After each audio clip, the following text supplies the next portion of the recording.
Alright, we're back with more Fate Samurai Remnant content. I can't get enough of this game. So this video is going to be a lot less professional than the other guide because, dear God, this difficulty sucks. And you're going to bear with me for this. So clarification, this guide's going to be for New Game Plus, Full Game, DLC, but for Fatal Sword difficulty. So like, check out the initial guide for the other difficulty runs, but for the same category, if you want to refresh on some stuff, because a lot of it's going to be recycled, so I'm not going to repeat that. Cool. Firstly, I'm going to be running down what the problem is with Fatal Sword and why it's so much different than the other difficulties. Pretty much every fight where you're not Iori is drastically harder and worse. Enemies have a lot more damage being dealt to you and have a way higher health pool than even like Sword Demon, which is already kind of long and annoying. And on top of that, you can't even use items in battles. So like, if you run out of a Valor gauge, you have to build it up via combat instead of using Culinary Delights. Same logic applies for your Affinity gauge and healing items. There is a workaround for healing with a certain spell you can get in game. We'll get to that later. And on top of that, you cannot retry fights, which you're essentially forced to load your last save, and I really heavily recommend save scumming at certain parts, because you will be set back by hours and hours at a time if you do not do that. Very important thing here. After every fight, I recommend you just use all the items you can, so refill your Valor, Affinity, HP pool, all that stuff, yada yada. Because the game at certain points will just do one fight, into a cutscene, into another fight, with no battle prep, so you will be stuck at having all your resources already expended. You can use items mid-spirit font just by opening up your menu when you need like more Valor Strikes and so on. I'll show that off here.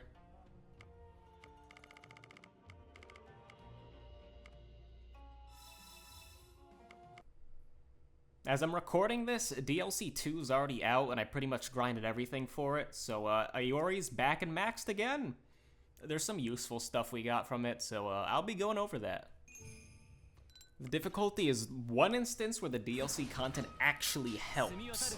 DLC 1 added extended time when tagging out with a servant, and you also get the Gate of Babylon skill, which is really good. And it gives you Void Stance Afterglow on any stance, including Void. And then you got Ibuki, who is massive! And also, you know, like, probably your best rogue servant option. Mainly because her kit's just that good and pretty better than Yagyu. Then you got DLC 2. It helps you build your Valor gauge a little quicker, and some of the new Iori skill tree stuff helps. For example, now defeated enemies in Void Stance recover more health. So that's pretty good when you can't heal mid-battle with the exception of a spell. Then Yagyu himself is, okay, but he still can just be outclassed by Ibuki spam when she can just do stuff like this.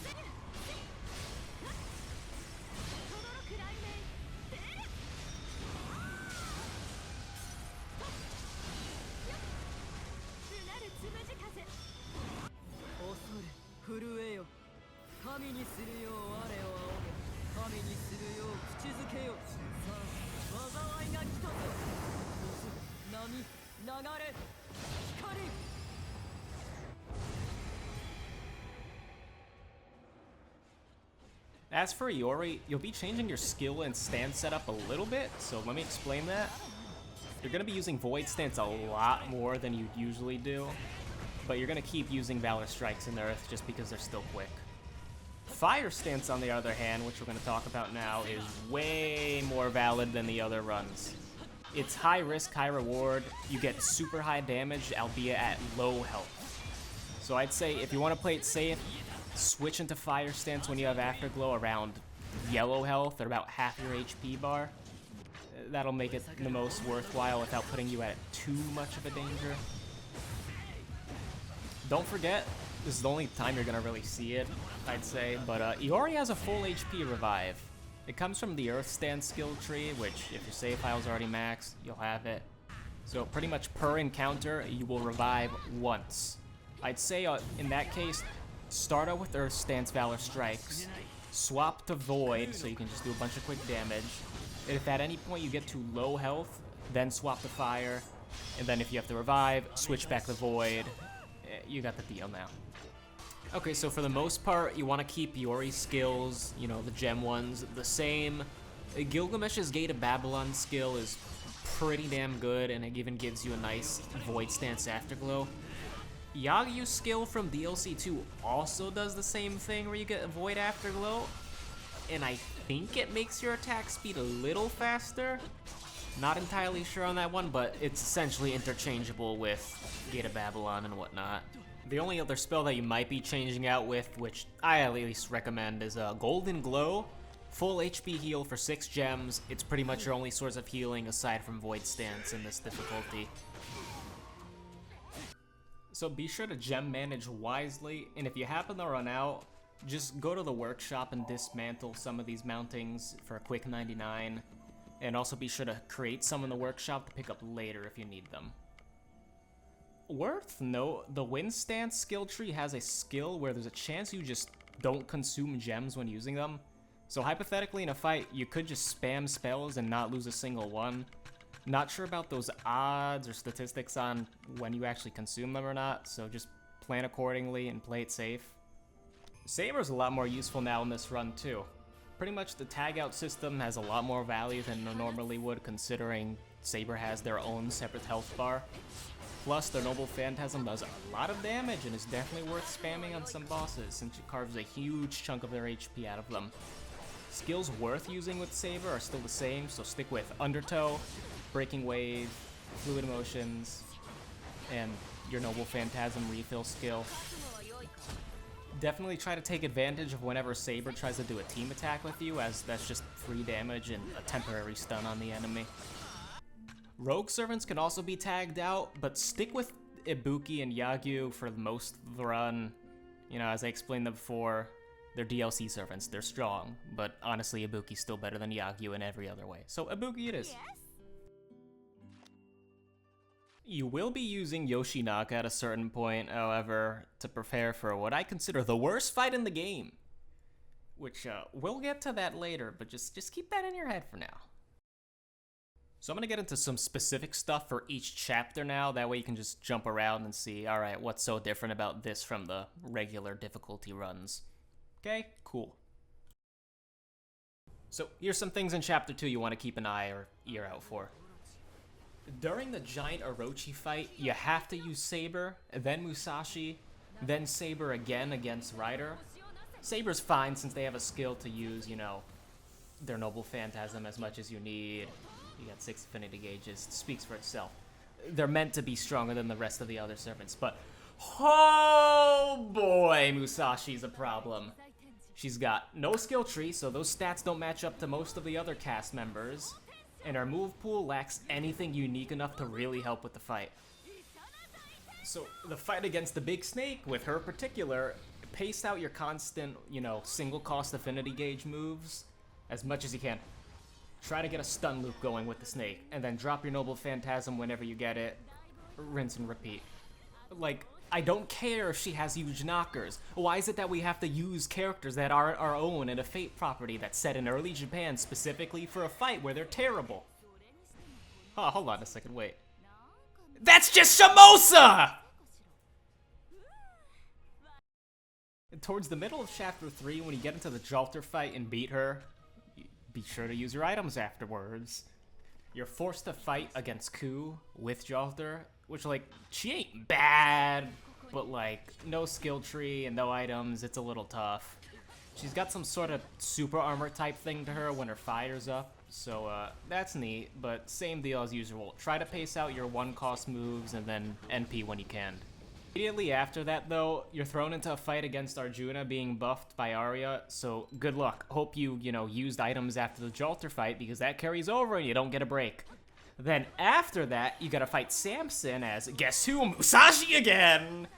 The same method, space out your low-cost affinity moves while you can, then NP. And I got a new quick gamer tip for you. For whatever reason, his next phase keeps his shell gauge the same as what it was prior, so when you're fighting him, I recommend lowering his shell gauge enough to the point where it's at about a quarter, And then when you get him to low health, or when Archer starts making a comment about, you know, being cool with Musashi killing him or whatever, I don't know, just keep the shell gauge quarter around that point. Makes the Archer part, which is coming up, easier. Speaking of, now you gotta fight another phase against Samson again, this time as Archer. Luckily, even though he has no skill tree, his combat kit is so goddamn good.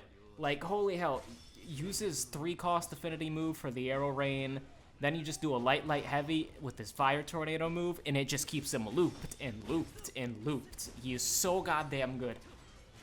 And then, you know what, if you need an NP, you can use it. You probably won't, but it's a good safety. Then towards the end of fighting Samson as Archer, you're going to be forced into ZOGG to fight against Ku again. I know this seems familiar. You can't use items in the map for some reason. I don't know why.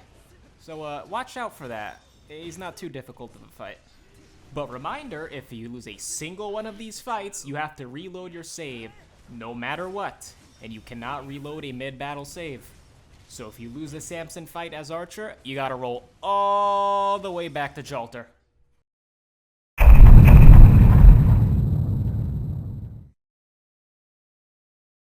Things to make note of in Chapter 4. I hate Yoshinaka and he is a fraud! Like, okay, so this one. Oh my god! What were they thinking?! First off, chapter start, make sure you have Yoshinaka selected as your recruited servant, and make sure his NP gauge is full, but do not use it. Second off, very important, after fighting the Nue and Ueno, make a save before this door, like a good bit away, because for whatever reason, when I made my save next to it, it auto-starts me into the fight in a cutscene. And when I try to reload it, it's that same thing over and over, effectively soft-locking me to the fight until I beat it. And trust me, this is an annoying fight. Now, you got 3 parts to this fight. First one is easy as hell, because yeah, you can use Iori. He's just the best. You want to do as much damage to Lancer before triggering the cutscene though. So when his health bar is lowered to just the point where it's around the letter R in his name, tag out with Takeru, and use their Noble Phantasm. This gets you as much damage towards Ku as possible before the cutscene happens, leading into this hot mess of a fight. So, you know, like, we're all fine and dandy, right? Iori's kicking ass just fine. Lee pops up, but you know, we're fine because we're Iori. He's got enough stuff to take the both of them. But then the biggest fraud in game shows up. And you're forced to use him against 2 servants. You might be saying, oh man, it's a 3v2, you should be fine. Nope. The AI for Iori and Takeru do jack all. All of a sudden, they just barely take any aggro. So, you know, Yoshinaka, he's slow as hell. He gets 2-tapped easily. Not to mention, Lee can just kind of teleport, and your dash doesn't really have enough speed to avoid it unless you get a really lucky riposte off. But then even then, you got Ku who can just jump you off screen. No items, by the way, max difficulty. So like, okay, best option, try and bait an easily ripostable move from Lancer while Lee's nearby. That'll effectively damage both of their shell gauges. Use your NP immediately, which it should have been filled beforehand if you did it right. And then just keep using your 2-cost horse skill because the 1-cost sucks. And the 3-cost doesn't even combo into itself properly. This fight took me so long to get down with. I'm convinced the devs did not playtest this, because we're not done. You heard me in the beginning say 3 parts, right? Because immediately after, you get to fight Samson as Musashi again! Woo! And if you didn't have any affinity gauges filled as Yoshinaka, then yikes, that carries over to Musashi. Which I can't blame you, because the Yoshinaka part, you want to use your special moves as often as you can. So, Samson can one-shot you and has some really weird grab hitboxes. Your specials do hardly any damage to him, except stun him for a little bit. So, same deal as usual, just 1-cost move, get some hits off, try and build up your NP as much as you can. If at any point you die, then you gotta run it back from the Iori versus Ku fight. Yep. Woo! Oh my... I hate this fight so much. It's so... Like, I need to do a bit more of an off-script rant here. I don't know why this is so much more difficult than the other fights between Yoshinaka just being a terrible servant. Or maybe is it just the weird thing with New Game Plus where they're pulling the stats from the skill tree on the opponents and that's why they're hard? I don't know. But I can tell you, I know they didn't playtest this. I'm sure of it. Oh my god. Just let me play as the character I want to play as. Trust me, I'm gonna come back to this argument later in Chapter 5. But we're not at Chapter 5, we're still at Chapter 4. So, the crazy thing is, that's not even the last wild fight. Assuming you got past that mistake of a fight, you have to fight Yoshinaka, then Jalter but invincible for a bit, then just Jalter but regular now. Except you gotta be forced to use Yoshinaka for a bit until you break your shell gauge. It's so funny, it's so funny. I want to use a deliberately terrible servant.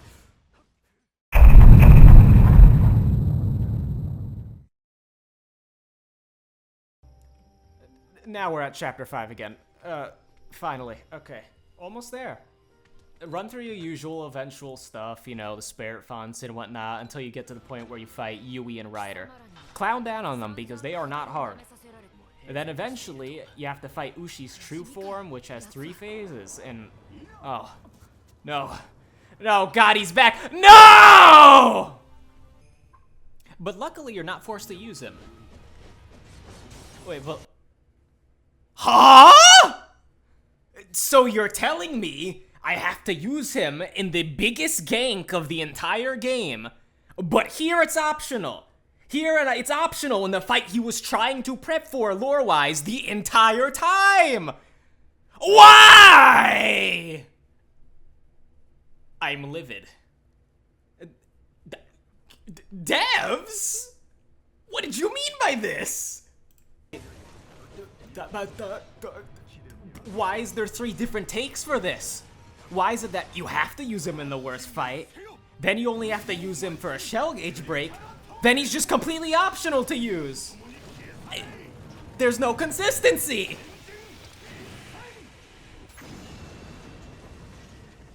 Anyways, time to fight Musashi. She's about to get what she deserves. Mainly a skill check. 1v1, you know, no BS, Pontiff Arena, no Estus, 2 buffs max, Tears users are cowards, at me. Yeah, so the fight does end Chapter 5, going into Entreat the Darkness, but you do immediately have to fight Saber, so there's no prep time after Musashi. Try to end the Musashi fight while using as little gems as possible to save them for Takeru, and manage your Valor strikes well.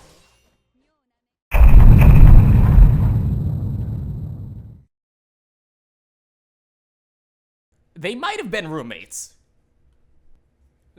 Absolutely banger fight here. I love it. Even with no items, it's by far the biggest skill check of the game. Manage your gems as best as you can and hope that God you get that skill proc where nothing gets consumed. Because in Phase 2, that's where everything gets real. And I say the minute Takeru starts doing like the Kamehameha thing, pop a Valor Strike or spell that can stop them because you do not want to get hit with that. Don't be greedy.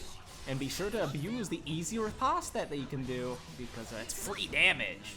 But yeah, after you, in air quotes, beat Saber but losing the cutscene, that's really it. Same deal as usual though, call time on the final hit of the boss. Yeah, time for some closing talk. Yeah, so currently I'm the only one crazy enough to actually run this category in the speedrun. Worst part is, if I absolutely want to conquer this game, I have to do Fatal Sword on New Game, which, I don't think it's possible, because that Chapter 4 fight as Yoshinaka's already barely doable as is, and with just a New Game kit, I don't know. You know, people who actually watch this video to the end and want to give it a shot and talk to me about it, please hit me up. I want to kind of theory craft whether or not this thing is actually possible. But, yeah, thanks for sticking around. DLC 1 speedrun guide is, next, because you can run the levels individually, and it's super fun. Might make it a bit more formal. I don't know. Yes, there's a Fatal Sword for that run as well, and, Oh, I already did it, and it was not. It wasn't fun. It wasn't fun. A bit of a breakdown, but there'll be a video regardless.